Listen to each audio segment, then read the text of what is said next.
Kannada director అటువంటి నారతన్ present ఒక cinema తీయబోతున్న KVN ప్రొడక్షన్స్లలో ఆయన దానికి సంబంధించి ఒక దగ్గర మాట్లాడుతూ ఈ స్టోరీకి మీరు ఎవరిని అనుకుంటున్నారు అనగా అప్పుడు మల్టీ స్టారర్గా రామ్ చరణ్ మరియు సూర్య అని అనుకుంటున్నాను అని చెప్పారు. నిజంగా ఇది అవ్వబోతుందా? ఈ పిక్చర్ నిజంగా వస్తుంది అనుకోవచ్చా? డెఫినెట్లీ అండి. ఎప్పటి నుంచో కూడా నారతన్ గారితో రామ్ చరణ్ గారి ప్రాజెక్ట్ ఉందని చెప్పి ఛానల్గా డిస్కషన్ జరుగుతున్నాయి. ఆయన ఇంతకుముందు ప్రీవియస్ ఇంటర్వ్యూలో కూడా చాలాసార్లు చెప్పారనమాట రామ్ చరణ్ గారితో సినిమా ఉంటుందని చెప్పి. సో ఆయన సినిమా అంటే మినిమమ్ అంటే ఒక హై మాస్ ఉంటుంది అనమాట ఆయన సినిమాలో. కర్ణాటక సినిమాస్ చూసుకుంటే కనుక ఆయన ఇంతకుముందు శివరాజ్ కుమార్ గారితో మఫ్తీ అని సినిమా తీశారు. సో అక్కడ సైడ్కి ఆయన పక్కన శ్రీమురళి గారు ఉంటారు యాక్టింగ్. సో ఇద్దరు కూడా మంచి స్టోరీ బాగుంటుంది. అది దాన్నే ఇటు సింబు గారు రీమేక్ చేశారు పట్టుదల అని చెప్పి. దాంట్లో సింబు గారు గౌతమ్ కార్తిక్ చేశారనమాట. సో అది మల్టీ స్టారరే.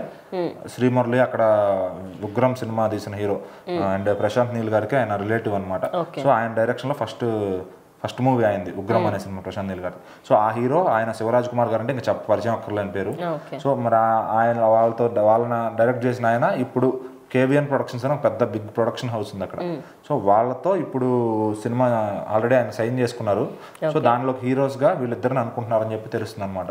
సో మళ్ళీ రీసెంట్గా ఆయన మూవీ బైరాతి రణగల్ అని చెప్పి ఒక సినిమా రిలీజ్ అయింది. అది తెలుగులో కూడా డబ్బై వస్తుంది అనమాట. సేమ్ శివరాజ్ కుమార్ గారు శ్రీమురళి గారు. ఆల్రెడీ దానికి మఫ్తీకి ముందు జరిగిన స్టోరీ అనమాట. అందులో ఆయన ఒక డాను, ఆయన డాన్ అవ్వక ముందు అసలు ఎలా ఎదిగాడు, ఎలా కష్టపడి పైకి ఏ ఊరు నుంచి వచ్చాడు, అతని స్టోరీ చెప్పే స్టోరీ బైరాతి రణగల్ అనమాట. సో ఆ స్టోరీని ఇప్పుడు రిలీజ్ చేశారు. సో ఆల్రెడీ కర్ణాటకలో సూపర్ హిట్ టాక్ తెచ్చుకుని నడుస్తుంది. సో దాని తెలుగు తమిళ్లో కూడా డబ్ చేయబోతున్నారు.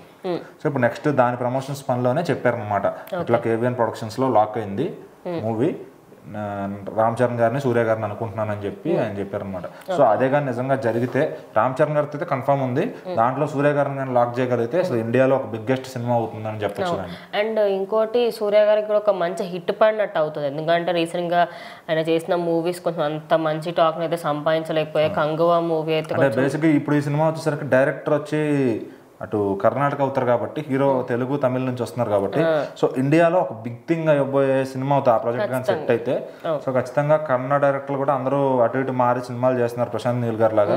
సో మన డైరెక్టర్లు వేరే హీరోలతో చేయడం అట్లా ఈ అట్మాస్ఫియర్ అయితే బాగుంది. ఇది కొన్ని రోజులు సాగితే బాగుంటుంది. ఎందుకంటే అప్పుడే అవతల వైపు కూడా అలా చూస్తారు, అసలు అవతల ఇండస్ట్రీలో ఏం జరుగుతుందని అందరూ తెలుసుకుంటారు అనమాట. సో ఈ ప్రాజెక్ట్ కానీ సెట్ అయితే నిజంగా ఇండియాలో ది బిగ్ ప్రాజెక్ట్ అవుతుందని ఎటువంటి సందేహం లేదు. అంటే కొంచెం మాస్ జానర్ అనుకోవచ్చా ఈ సినిమా? అదే ఇప్పుడు మఫ్తీ అది చూస్తే కనుక ఆయన డైరెక్షన్ ఎట్లా ఉంటుందని ఒక ఐడియా వస్తుంది. బైరాతి రణగల్ చూస్తే ఒక దాన్ని ఏమంటారు, రస్టిక్ థీమ్ తో తీసుకుంటారు సినిమాని. సో ఖచ్చితంగా ఒక మంచి సినిమా అయితే వస్తుంది వీళ్ళిద్దరితో ఖచ్చితంగా. అంటే థాట్ కూడా బిగ్ గా ఉండాలి. ఊరికే చిన్న సాంగా తీసేసి కాకుండా ఒక బిగ్ స్కేల్ ఉన్న కథను తీసుకొని చేస్తే ఖచ్చితంగా అటు కన్నడ, తమిళ, తెలుగు మొత్తం కూడా ఇంకా హిందీలో కూడా దున్నేయచ్చు సినిమా. మళ్ళీ ఒక ఇద్దరు హీరోస్ ఉన్న మూవీస్ లో మల్టీ స్టారర్ మూవీలో రామ్ చరణ్ చేయబోతున్నారు. ఇంకా ఫ్యాన్స్ అయితే ప్రజెంట్ ఈ విషయం తెలిస్తే ఖచ్చితంగా ఫుల్ హ్యాపీగా ఫీల్ అవుతారు. ఎందుకంటే మల్టీ స్టార్ గా చేసిన ప్రతిసారి ఆయనకు ఒక విధంగా మంచి పాజిటివ్ రెస్పాన్స్ అవుతుంది. కానీ సినిమా హిట్ అయినా ఫ్లాప్ అయినా ఆయనకంటే ఒక మంచి పాజిటివ్ రెస్పాన్స్. ఇప్పుడు తమిళ వాళ్ళు ఎట్లా చూస్తారంటే సూర్య గారి డామినెన్స్ ఉందని చూస్తారు. ఇటు మన వాళ్ళు ఎలా చూస్తారంటే ఈయన డామినెన్స్ ఉందా లేదా అని చూస్తారు. ఖచ్చితంగా ఆ మల్టీ స్టార్ ఉన్నప్పుడు సినిమాకి అట్రాక్ట్ అవుతారు జనాలు. ఎవరిది బాగుందో చూడటానికైనా సరే ముందు జనాలు ఎగబడతారు అనమాట రెండు సైడ్స్ నుంచి కూడా. సో ఖచ్చితంగా ఇట్లాంటి ఒక బిగ్ ప్రాజెక్ట్ అనేది వస్తే రెండు ఇండస్ట్రీలకి బాగుంటుంది అనమాట. అది